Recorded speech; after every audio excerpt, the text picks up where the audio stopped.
Welcome to the Boomer Woman's Podcast. I'm your host, Agnes Knowles. Every once in a while, you meet someone who seems to have had such crap luck in health and in life that you're amazed they're still walking. My guest today is that someone. And she's not only still walking, she embodies positivity and resilience. Laura is a great example of the serenity prayer she recites regularly. God grant me the serenity to accept the things I cannot change, courage to change the things I can, and wisdom to know the difference. Listen now.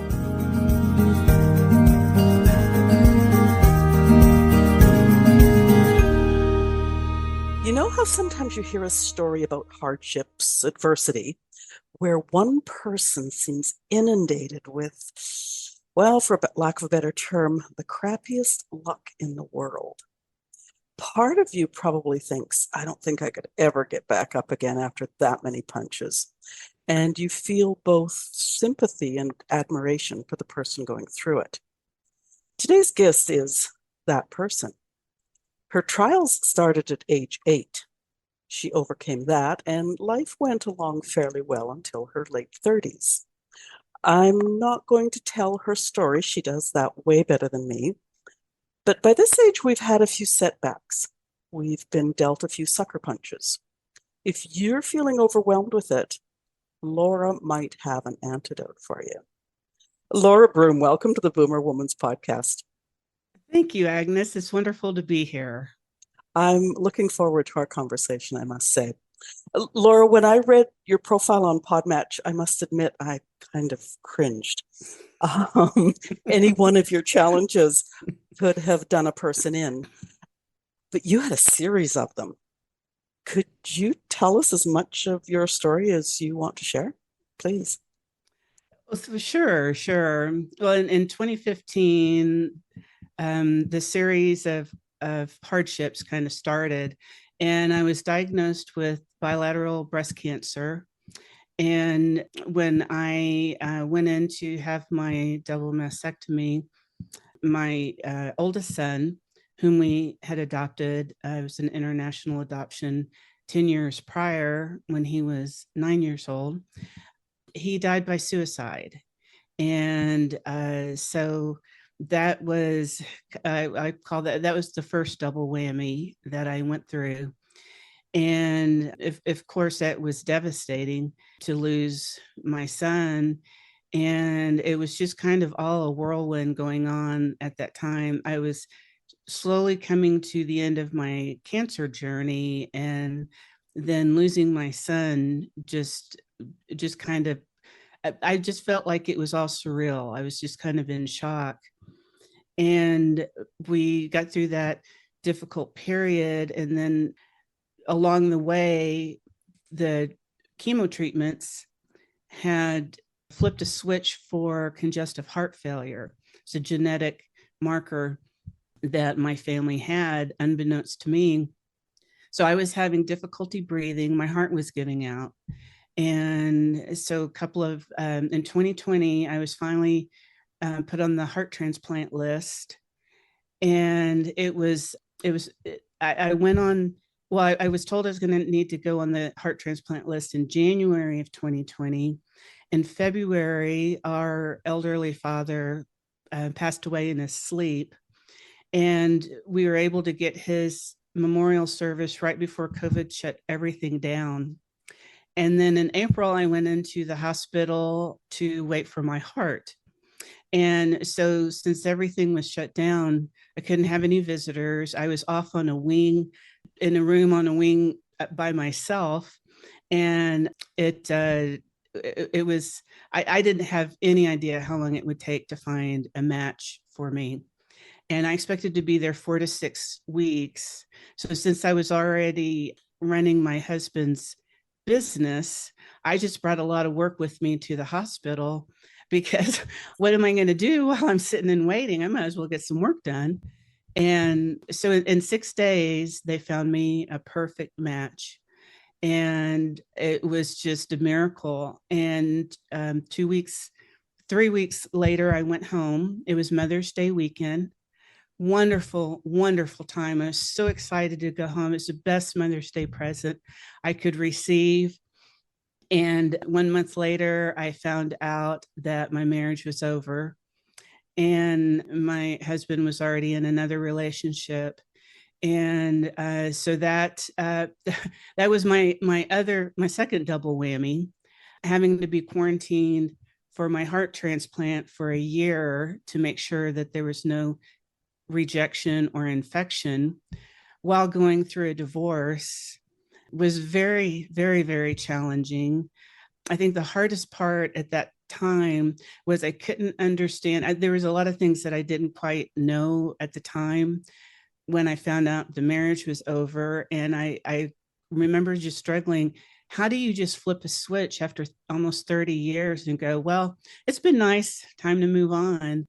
And so some things came to light. So I had to decide, I've got a new heart. What am I going to do now? I've got a second chance at life. We have another son. Our sons were 3 months apart. And I thought, I have so much to live for. I have to, I have to pick myself up. I have to move on. I have to find a way. I have to find another job. I have to find a living, make a living. Fortunately, I was able to move in with my identical twin sister, which was a blessing. She had moved in with us about 5 years prior when she had gone through a divorce. So now I was moving in with her, going through my divorce, and so she could help me recover from the heart transplant. And another blessing was that I didn't know really what to expect, how my recovery from the heart transplant was going to be. If it was going to be, where I'm, in bed 24, 7, or what to expect. It was just like I went in for minor surgery. I'm out and about. They wanted me moving as much as possible, and that really was a godsend, because going through all those emotions and processing all those emotions, I had to find a way to keep myself busy and to move forward. And it was a slow process. It wasn't overnight. It was like being on a roller coaster.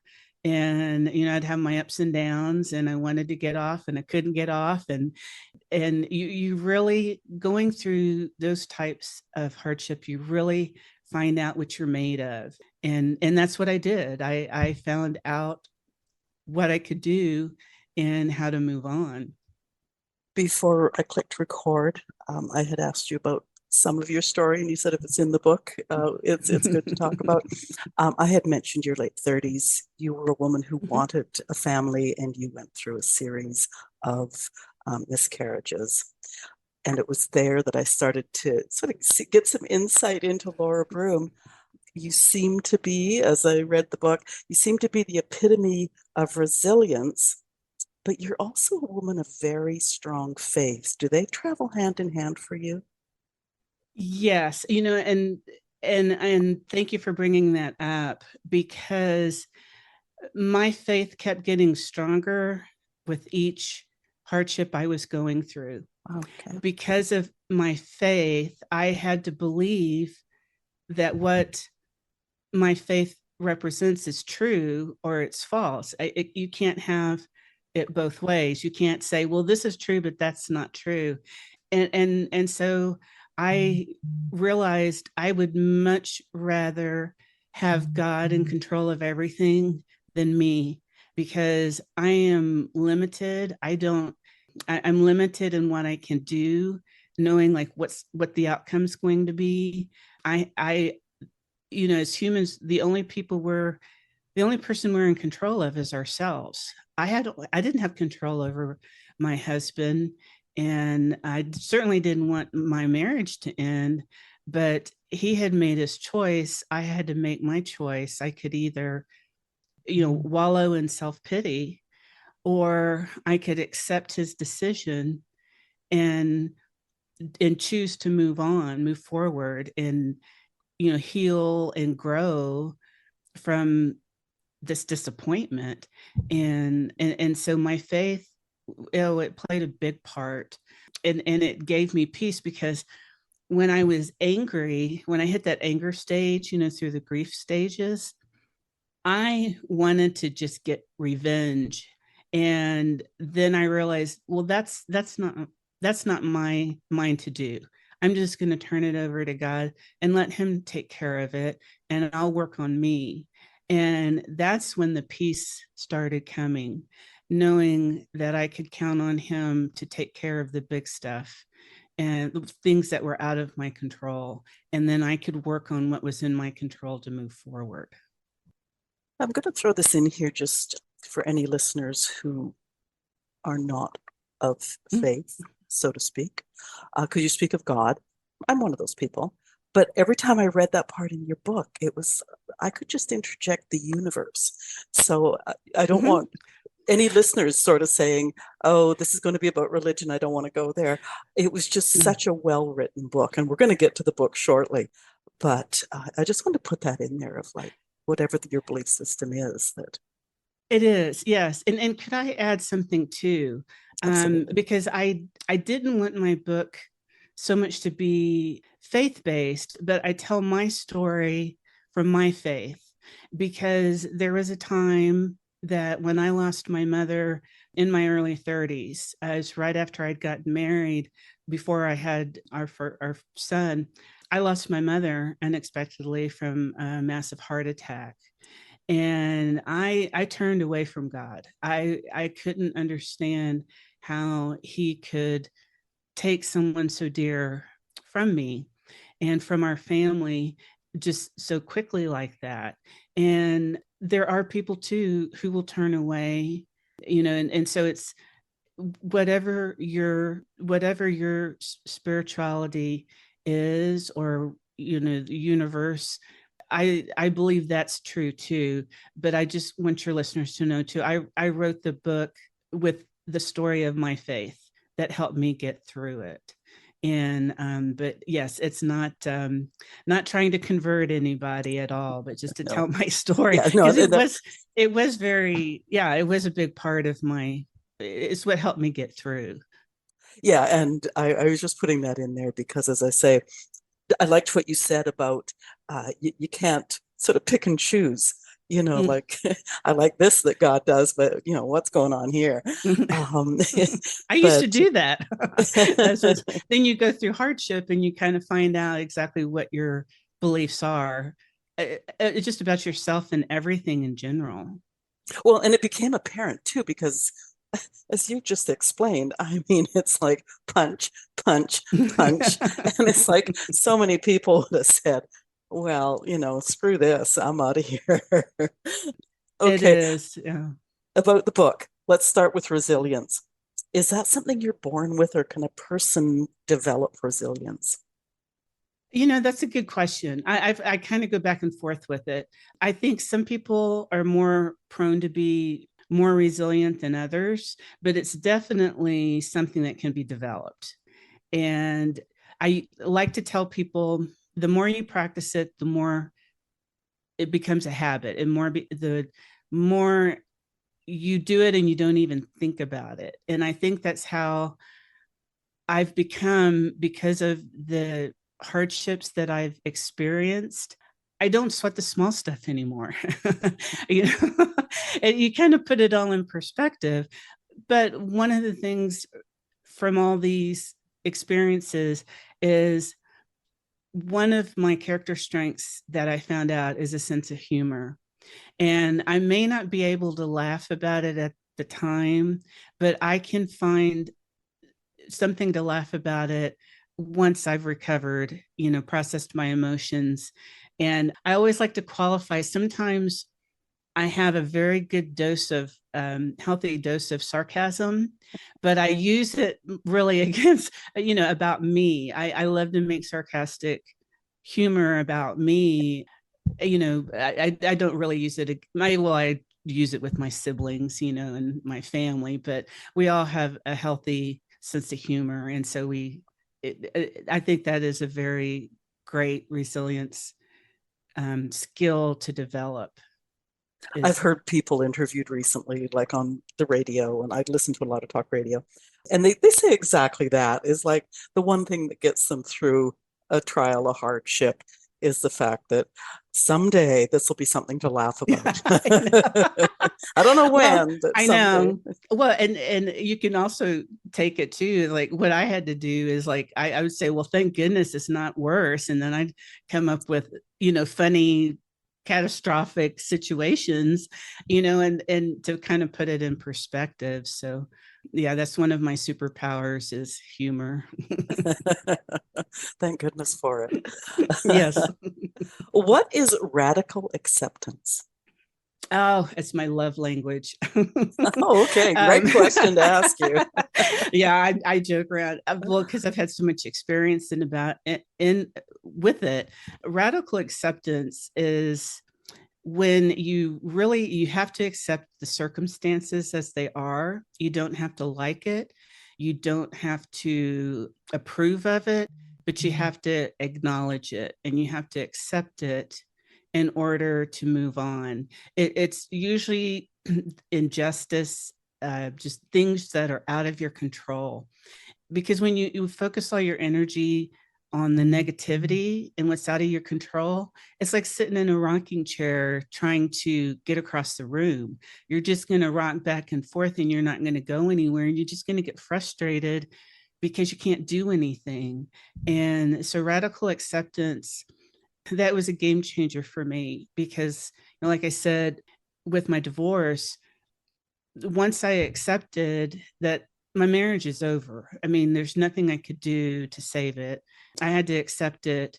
And I had to start living in the present moment and looking towards the future of what am I going to make my life of now? Because I basically was starting over at age 58.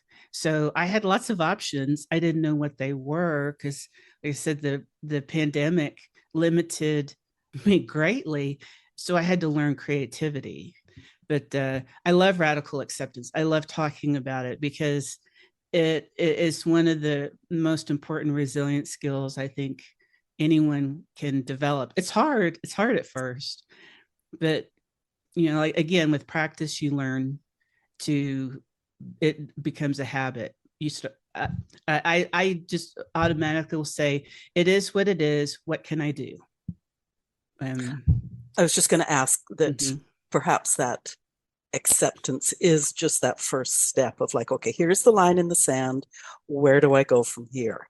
And if you can't draw that line in the sand of saying, okay, this is the way things are, crappy as they may be, it's Right. hard to figure out a direction, perhaps. Yes. Yes. When my son died, I never in a million years thought I would ever lose my son. But again, I had to process the feelings, but I had to say, they say with suicide, it's easy to go into I shoulda, coulda, and all those regrets. And someone who had lost their child to suicide told me the first thing they said to me is don't even go there. Don't even because you'll drive yourself crazy. And sometimes when I find myself doing that, even now, it's been 8 years since we lost him. Sometimes I'll just start to think, what if? And it's like, no, don't even go there. Don't even go there. I know where he is. I know I will see him again. I'm going to honor his memory, and you know, and that's radical acceptance. Yeah, yeah. I think that whole what if is a slippery slope at any Yeah, time of life, about any it subject. it is. Our brains are wired to go to the negative thoughts, the negative, just the negative negativity in situations, because we're in that the hunters and gatherers, we're in that fight, flight, or freeze mode, and we have to really make a concerted effort to start learning to see the good in something, find the positive aspects of a situation, no matter how tragic it is. And like I mentioned before, in the beginning, all I could ever say was, well, at least it wasn't as bad as fill in the blank. But that helped me to flip the situation, to start looking for the good, even if it's one little thing. That one little good thing brings hope, and when we have hope, we have possibilities. Big, big time. You write that there are three things in your control: your thoughts, your words, your actions. Talk to us about that, please. Oh, another thing I love to talk about. When you're going through adversity, you think everything is out of control. Your life's out of control. You can't do this, you can't do that, and then when you stop and think, you do have control over what you think. Like I just talked about, you can start focusing on one thing that's positive.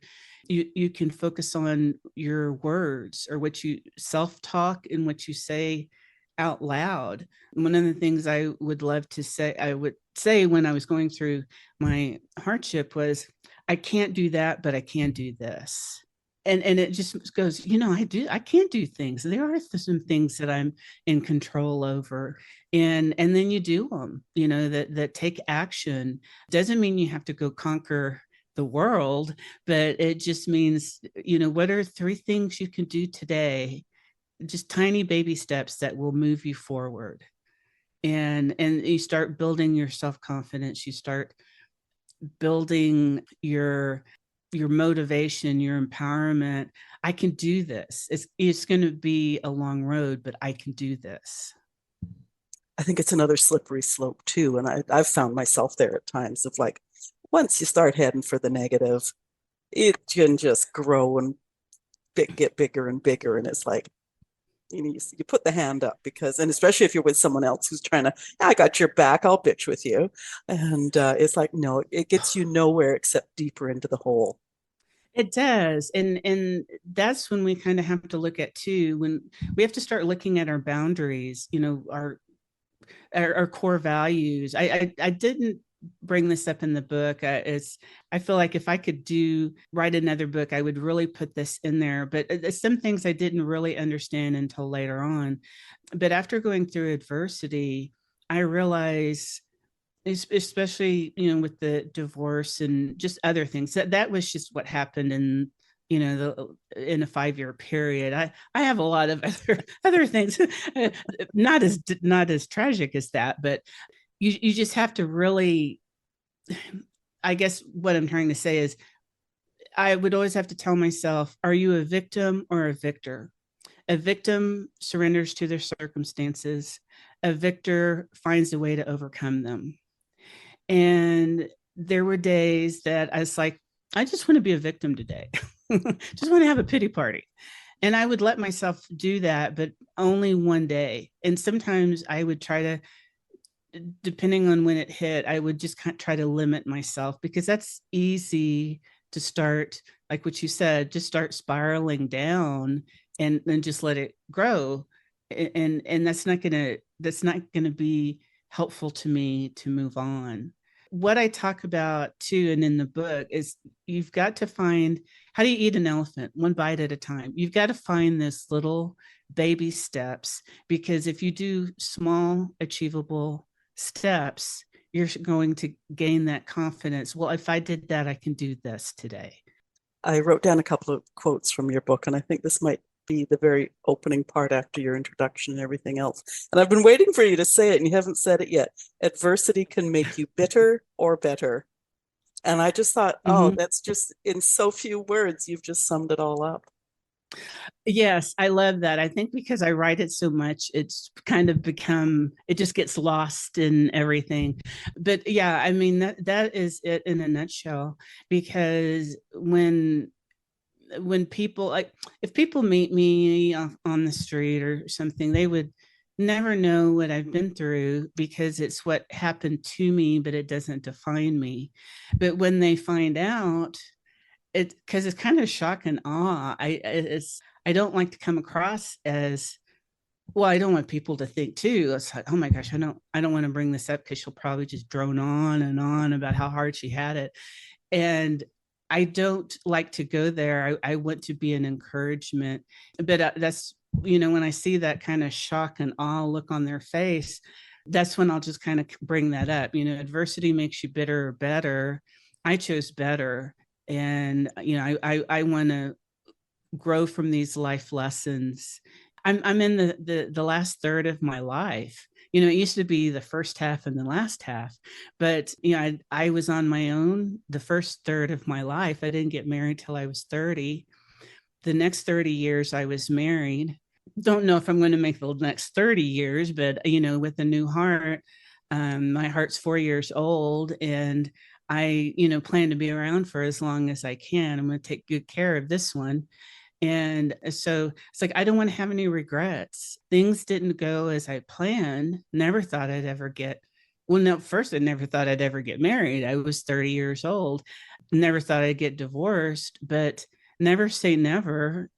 I mean that in a positive way, because I've always had these aspirations of what I wanted to do when I got too close to retirement. Well, I'm not actually retired, but I'm doing something that I love to do. I can incorporate travel and, have the best life that I'm willing to have.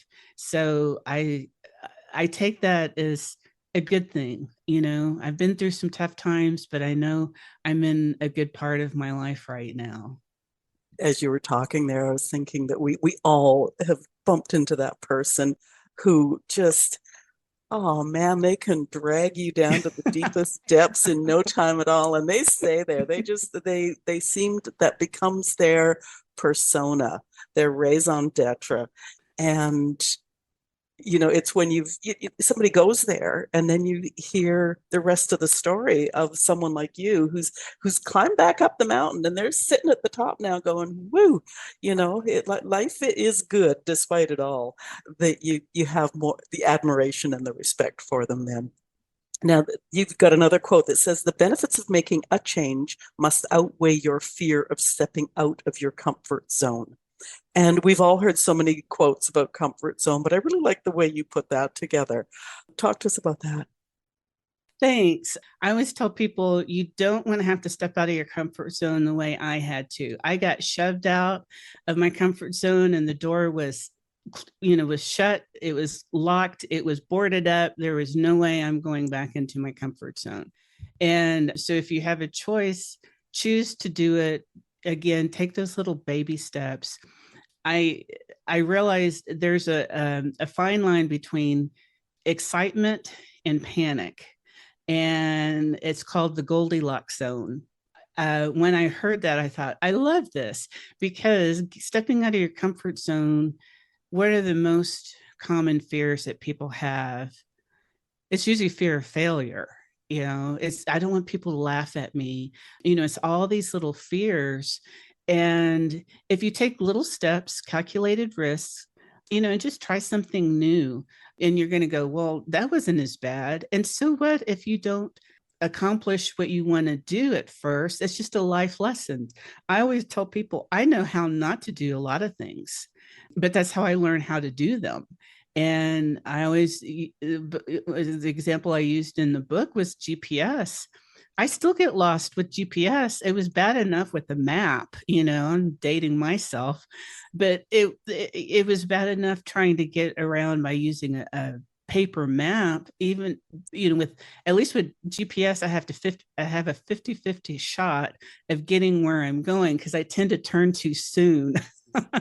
But now I just laugh, because it's like I find restaurants, I find points of interest, I find things that I wouldn't normally find if I went the route, the correct route. And then I go, oh, this street, I've heard of that restaurant. Now I know where it is. Or, it's like, you have to make, I know it sounds cheesy, but you have to make the best of your circumstances. Obstacles don't have to be bad things. They can be opportunities.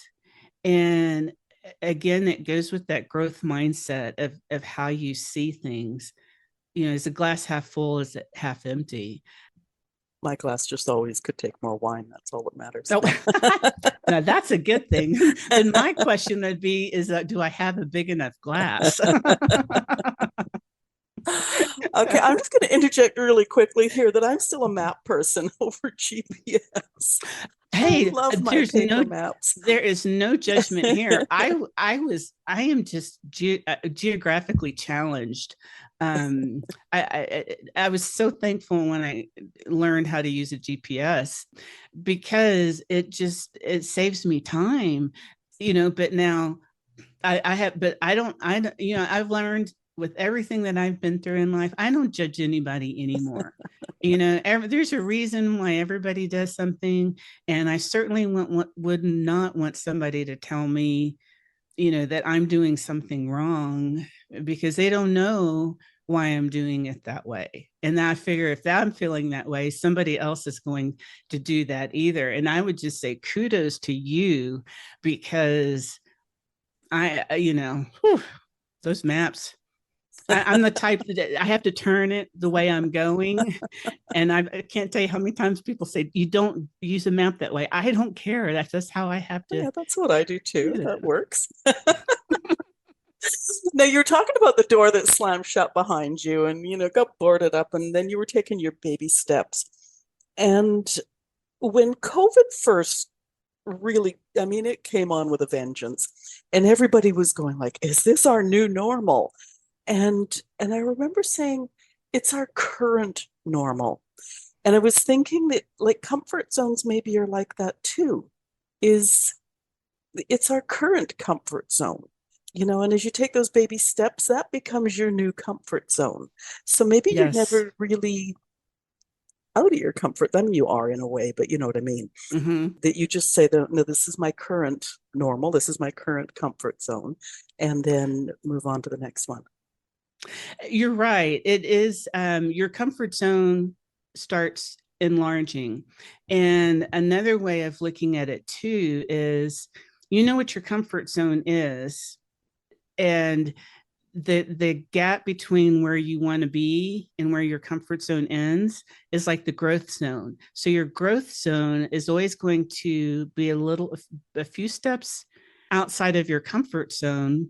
But I encourage your audience, take those tiny steps out, because your life will be so much richer. And I'm not saying like take a 10 foot, 10-yard step out, because then you're in the panic zone and you're going to just go fly right back to your comfort zone. But again, find your Goldilocks zone, find out where it's a little bit of risk, it's a little bit of kind of fear and excitement. They just kind of are on the same fence. You just have to know how far you want to tip that fence, because how often, and I can say I've been like this throughout my life, I'm miserable in my comfort zone, but I'm not too miserable to take that risk to try something new. I can remember being at a job, and I just really was so unhappy. And all I did was complain all the time. I worked with some people who complained about their job too at the same company.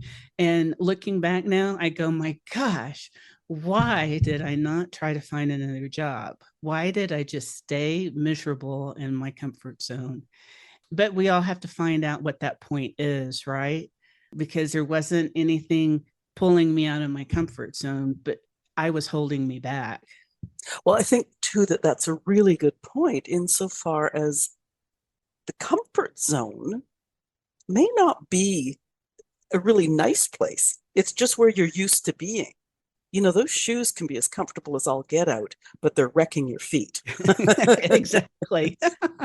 Yes, I think that's really something important to remember is just because it's comfortable, it's only because it's familiar, and sometimes Right. even pain can be familiar, or if the familiar Mm-hmm. can be painful. Okay, you talk about superpowers, your skills, your talents, and your passions. Yes. When I was home, when I was going through my divorce and I'm home and I'm under quarantine, double quarantine, I had to look at what are my other resources that I can use. And I realized, going back to that three things always in our control, it's like, well, what can I do? What do I like to do? What do I want to do? And that's when I did my little personal assessment. Well, I know how to do this. I know how to do that. I know how to do this, but I don't want to do that. So I just did my personal assessment, and it's kind of like, okay, let me scramble them and see what I can come up with, and like I said, I had to really learn how to be creative in using what I had in new ways. And I think everybody has that opportunity. I knew what my accomplishments were over my life. I knew what I enjoyed doing. I knew what people said I was good at. So what am I going to do now? I'm almost 60. After owning a business for almost 10 years, I knew I couldn't go work for somebody. And I knew I couldn't because of my heart clinic doctors said, you stay home for a year. So I love the idea. People don't realize the potential they have until they do that personal assessment, and finding out what their skills, their talents, their passions are, their strengths. I call them character strengths because that we're kind of born with, and past accomplishments, and even looking at what obstacles you were able to overcome. You had to use something within you to get over those obstacles. What were they? Maybe you haven't needed to use them in a while, but you had it then, you have it now. And then you start going, my gosh, I am Wonder Woman, I could do anything. And again, it goes back to building that self-worth and that confidence to keep moving forward. I think too that you can do some of that by yourself, but sometimes you got to go to the people who love you the most because they Yes. see those qualities in Yes. you, and you've got to start seeing yourself through their eyes. Right. And that's a good point. And hopefully everybody has somebody that they can go to, that can help see that. There's assessments out there too, but I would go to friends and family, and maybe even just some acquaintances, because maybe they see things in you that nobody else sees. But it's really amazing when you do that and you go, I'm worth more than I thought I was. Because I tell you, going through that divorce and just all the health problems, I think that was when I had hit rock bottom, because I felt like I wasn't worth anything.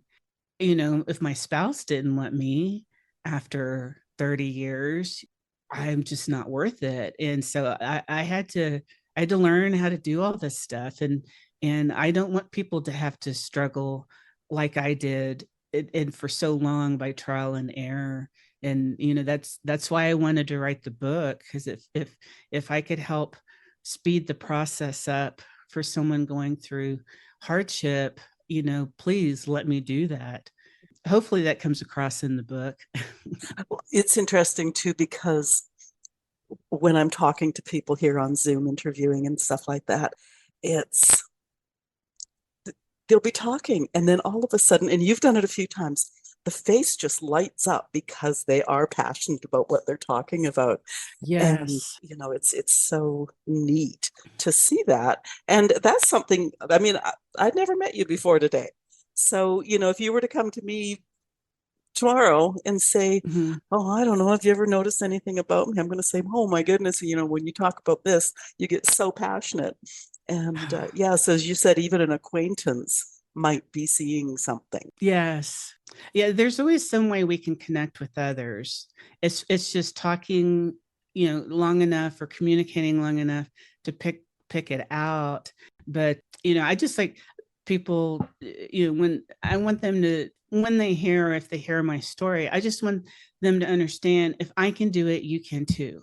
And I'm nobody special. I just happen to figure it out on my own, but I don't want anybody to ever have to do that. If my story can help somebody else and give them the confidence to step out and change their life, then it was all worth it. I would never take anything back that I went through, because I am who I am today because of all those struggles and all those hardships. And I have a new appreciation for life, for relationships.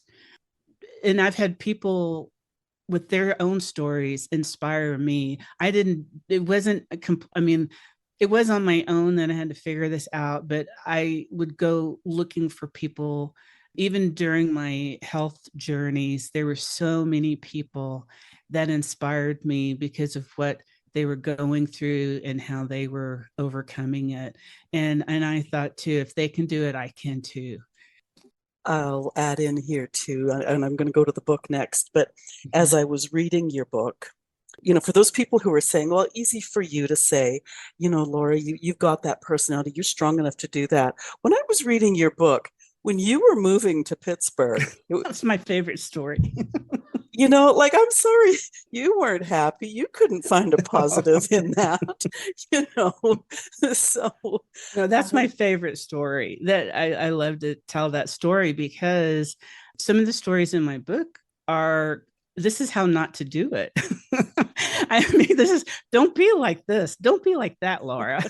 Oh, I was miserable. I mean, I was so excited, but then when those unexpected things happened, it just immediately, I was that one spiraling down. I was just seeing all the negative stuff, and just a grumpy person. And in fact, I had a friend of mine who read that book, and she laughed and she said, if I was around you when you were going through that, I would have just slapped you and said, snap out of it. I said, that's what I want people to understand. I was thinking unkind thoughts about you too, because it's near the beginning of the book, and I'm going like, oh, Lord, she's a pouty little wench. I know. That's why I love that story, because it is so, and it's all true. It's all true. But, but it just took one little situation to change my whole mindset, because I realized I wasn't alone. But that's why I say, you just kind of have to learn to be flexible and adapt to your circumstances. But see, that's where the humor comes in, because like I said, that is one of my favorite stories I love to tell. And because oh boy, you can't get much worse than that, could you? Okay, the book. It has the perfect title, Flourishing After Adversity. It's a medley of personal story, growth. I use the word explanations. I don't know if that's quite the right word. I suffered with that for a while. And tactics. You've got case studies, and each chapter ends with an exercise of like action steps. You explain your book. I wrote a book that I wish I had had when I was going through my divorce and heart transplant and starting life over. Like I said, it was so difficult to figure out, what do I do now? This isn't what I had planned. And so I thought, I didn't want to write a memoir because my life is kind of boring other than some of the hardships. But I wanted to be able to present the concepts that helped me. So the way the book was written is, I felt was the best way to show people, okay, don't do it so much this way. And here's the concepts that you're going to apply to get this end result. And I really wanted it to be action steps that people could apply to their life as they're reading the book, whether they, if they're going through a difficult situation, or even if they weren't. You don't have to be going through something to read the book or to get the book, because I wanted it to be like a reference manual too. So that's why I have the chapters are short. I wanted to put the different subtopics so they're easy to find, but I wanted the reader to be able to apply it to their life. I'm a very practical person. I like to know why you do something the way you do, because if I understand the concept, then I'll be able to apply it better. That's the I call myself that's the former anal accountant in me. I have to understand what I'm doing in order to do it correctly. And so I really wanted the book to showcase the three steps of the framework that I think are most important to get through. And you know the saying, give a man a fish, he eats for a day or eats for a meal, but teach him how to fish, he eats for a lifetime. That's what I wanted in my book to do. I wanted to teach the framework because everybody's situation is different. Not everybody wants to explain what they're going through, but the framework applies to any situation, big or small. And that's really what I wanted to put in people's hands, is the framework that helped me overcome these hardships and rediscover joy. And I don't think people have enough joy in their life because of how we let all these little negative things dominate our lives. And I just want people to understand you have the choice to change your life. And I can't make you, but it's your choice. But I want to show you what's possible. And as long as we have hope that things can get better, then that hope is going to keep us motivated and keep us going when we have those bad days. Now, I'm not saying the framework cures everything, but just like in my life now, I still have obstacles that come up, but I'm quicker now with the resilience skills that I've learned on how to react quicker and faster. You know, okay, this roadblock has come up. What are my options? I'm all about options. You know, I might not like it, then, you know, I'll pass on that one. But sometimes I had a situation come up where I didn't like any of my options, but it's like, okay, stay miserable or pick an option to go with for now, because things are going to change. That's something we can always be, that's constant. Change is constant. And I'll just pick the lesser of the ones that I don't like and wait for something to come up where I can make a better choice, or maybe a better option will come available. And that's, you know, this is doing this every day for the past 4 years. And if I can cut that learning curve off for people, or to get them to understand from my book why I'm suggesting this concept to help you in this situation, then just try it. It's not one size fits all, but it's a framework. So take the concepts and then massage them, adjust them to your situation. And I know I want to hear, you know, I want to hear if people, you know, read my book and they try some of these concepts. I'd love to hear, because maybe I can learn something from them too. I love to learn, but I think if we just keep lifting each other up and helping and sharing our stories, so many people inspired me to keep going and not give up.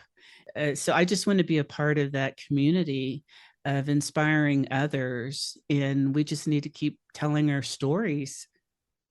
Thought that came to mind when you were saying that, you know, here's my options and I don't like any of them, is the fact that every movement you take, the horizon changes a Mm-hmm. little bit. So to keep moving in some direction, because the horizon will be sooner or later, you know, where you want it to be or what you want it to be. Now, you end your book talking about no regrets, flourishing, and legacy. I love that. It was such a Mm-hmm. nice way to sort of tie it all together. Oh, thank you. Thank you. I, I'm going to be 62. I have to always think now. It gets harder every time I get older, but I'm going to be 62 this summer. And when I was going through my divorce, I thought all my aspirations of travel and all the stuff you're supposed to do when you retire as a couple, it's all gone. And I realized, no, it's not. I can still do that. I don't have to be married to do that. I'm very close with my twin sister, and we have a younger brother. Well, he just turned 59, but I still think of him as being younger. But we have, over the last couple of years, we started getting together. He's a couple hours away from us, but we get together and we started going on like renting a cabin and going hiking in some state parks. And when I had a business conference, they came along with me. There was a 2-day drive to the conference, and we just had the best time. And so we just find opportunities to get together. And so my sister actually has a business conference in Northwest area in the fall. So we decided we're going to rent an RV and turn it into a 2-week trip and go see some sights, and that's the note, don't wait till you're too old to enjoy your bucket list. Live your bucket list now. Even if you're in your 20s, 30s, don't wait, because you never know what life is going to throw at you. And I'm not saying be merry and throw, caution to the wind, but just start creating a bucket list and do little things. Maybe you don't have enough money to go take a trip to Europe, but go try some different restaurants. Or in Texas, where I live, there's a route that you can go visit these little towns in Texas called like Paris, all these European cities, and they're in Texas, same names in Texas. And so everybody jokes around about doing the Texas European trip. But there's so many things that you can do to live your bucket list that are free, that don't cost anything, that just might take longer to achieve. But just at the end of your life, do you want to have regrets? Do you want to know that you lived the best? Maybe you didn't accomplish everything, but at least you gave it a good try, and you're happy. And the legacy, oh boy, that's what I realized now. In a way to honor my son, passed away, I became a mentor with an local organization here that helps foster youth, or youth in foster care, who age out of the foster care system and transition to living on their own. And so I'm a mentor with the ladies. They match you by gender. And I just realized a lot of young people need to know life skills, and they need to learn that life isn't going to be a linear route. You're going to have ups and downs, but if you start developing those skills, those resilience skills and coping strategies to handle those setbacks, you'll be fine. And I think that's what we need to do with our children, our grandchildren. And nobody wants your children or your grandchildren, or even nieces, nephews, whatever, to experience hardship. But if we can help lessen the blow and let them know this is going to be tough, but you can get through this, then I think we're setting up the next generation to be more resilient and to be more successful. And I think that's very important. That's a legacy I would love to leave. In fact, I have my first grandchild should be here in a month, and I'm already thinking, oh, we're going to have so much fun together. And, Well, just even in terms of legacy, I mean, when you think of the example you're setting for your son, that sort of thing, it just, yeah. He's pretty resilient. I'm very fortunate to have such a wonderful son, and I'm very blessed that I had a happy childhood. And I think that's where my sense of humor comes from. We did a lot of laughing growing up, and that's one thing that has stuck with me. I think we need to laugh more too. I think we get too serious. We take life too serious, and we need to learn to not take things so personally. Oh boy, I'm really guilty of that. I've gotten a lot better now, and learn to have that sense of humor, to laugh things off and enjoy life more. There you go. Leave the pregnant pause. Now, you developed a program called the I Cope to Hope Mhm, Resilience Framework. Is mhm, that correct? The Serenity Prayer, and I'll jog our listeners' memory because we all know it. mhm. God grant me the serenity to accept the things I cannot change, courage to change the things I can, and wisdom to know the difference. Now, that's the foundation of your framework. Yes.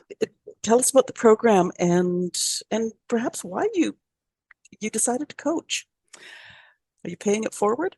Yes, I am. And like I said, it all kind of goes back to I want to teach others how to transfer pain into purpose.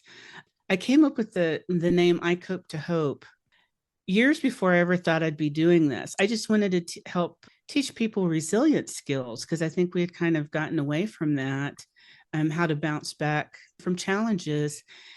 I the Serenity Prayer.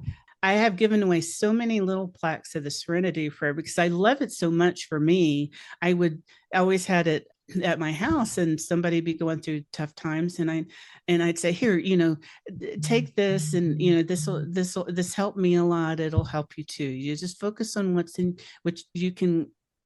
your control.